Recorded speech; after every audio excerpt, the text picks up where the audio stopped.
क्योंकि बोलन में बीएलए की मजबूत पोजीशन की जो मैंने बात की उसको लेकर खबर यह है कि ऊंचाई वाले इलाके में भी बीएलए मौजूद है, बीएलए के लड़ाके मौजूद हैं और ऐसे में पाक सेना कोई भी एक्शन नहीं कर पा रही है। अब इसको लेकर भी सवाल उठता है कि आखिर पिछले कई घंटों में पाकिस्तानी सेना क्यों कोई एक्शन नहीं ले पाई है। इन तमाम परिस्थितियों को देखते हुए भी सबसे बड़े सवाल उठ रहे हैं कि क्या बोलन में भी पाकिस्तानी सेना फेल हो चुकी है, क्योंकि घटनास्थल तक जरूरी हथियार तक नहीं पहुंचा सके और कमांडो ऑपरेशंस में भी जिस तरीके से भारी दिक्कत आ रही है, ऐसे में क्या आने वाले वक्त में यही बीएलए की ब्रिगेड पाकिस्तान के लिए और ज्यादा मुसीबत खड़ी कर सकती है। हालांकि ट्रेन हाईजैक पर पाकिस्तान सरकार की तरफ से किए जा रहे दावे और उस पर उठ रहे सवाल के बारे में अभी मैंने पैनलिस्ट से बात की। 5 झूठ अब आपके सामने। यह पहला झूठ इसलिए क्योंकि पाकिस्तान ने कहा कि ऑपरेशन खत्म हो चुका है, सभी बंधकों को छुड़ा लिया गया है, जबकि सच क्या है, एक भी बंधक की तस्वीर अभी तक जारी नहीं हुई है। इसी बिना पर सवाल उठ रहा है इसी दावे को लेकर।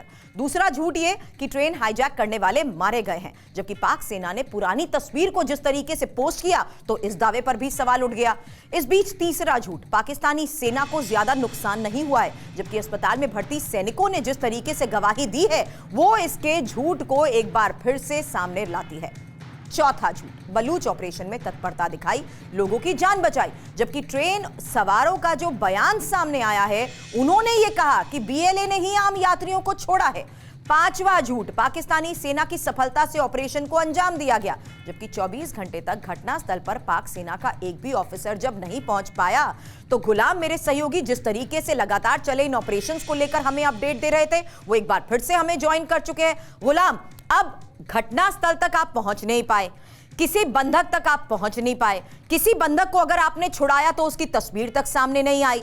कितने झूठ आगे आप एक प्रोपेगेंडा के तहत रखेंगे? और ये प्रोपेगेंडा शब्द खुद बीएलए ने कहा है कि फेक नैरेटिव और प्रोपेगेंडा है और कुछ नहीं।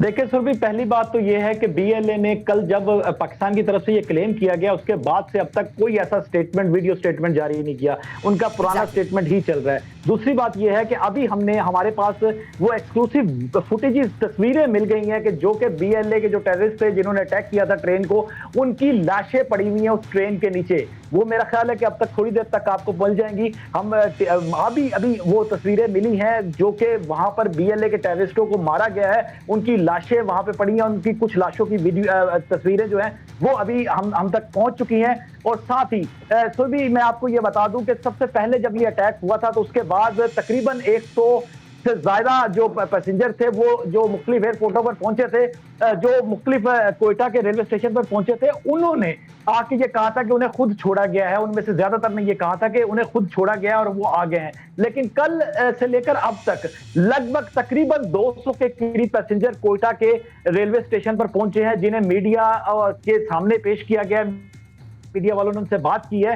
17 इस वक्त इंजर्ड जो है वो सीएमएच के हॉस्पिटल में मौजूद हैं, 13 इंजर्ड जो है वो कोयटा के मुख्तलिफ हॉस्पिटल्स में मौजूद हैं और 25 के करीब लोगों को कहा गया है कि उनकी मौत की बात की गई है, जिसकी कंफर्मेशन सिक्योरिटी फोर्सेस ने की है। तो अगर ये सारे शुरुआत में कुछ फोटोज का जिक्र किया और आपने कहा है कि अब जो तस्वीरें सामने आ रही हैं उसमें ये दावे किए जा रहे हैं।